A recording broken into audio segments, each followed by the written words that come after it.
On s'intéresse à la correction du 38, page 409, sur les lois normales en terminale S. Donc on a une variable aléatoire x qui suit une loi normale de paramètres 30 pour la moyenne, 5 pour l'écart type. On pose z égale x-30 sur 5. Le fait de faire x-30, ça va centrer la moyenne en 0, et le fait de diviser par 5, ça va réduire l'écart type à 1. Donc la loi suivie par la loi z, et donc la loi centrée réduite. Donc là, c'était la première question. Deuxième question, on vous demandait déterminer les nombres réels a et b tels que l'égalité soit respectée. Donc on va partir de l'égalité avec la variable x et on va se débrouiller pour arriver à la variable centrée réduite. Donc pour faire ça, il suffit d'enlever 30 de chaque côté et de diviser par 5.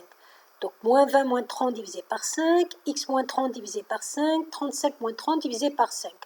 Ça me donne probabilité que la nouvelle variable z soit entre moins 10 et 1, et ça me permet d'avoir les valeurs a et b cherchées. Ensuite, on me demandait d'exprimer par une intégrale la probabilité que cette variable z soit entre a et b.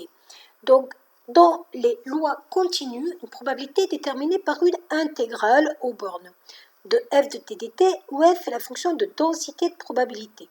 Dans le cas où z suit une loi normale centrée réduite, la fonction densité de probabilité s'écrit sous la forme 1 sur racine de 2pi exponentielle moins t carré sur 2.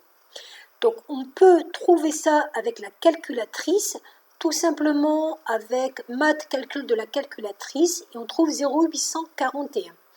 Et à partir de là, on vous demande de faire la même chose en utilisant la touche seconde distribution normale FREP, borne inférieure moins 20, borne supérieure 35, moyenne 30, écart type 5, et on trouve exactement le même résultat approché théoriquement.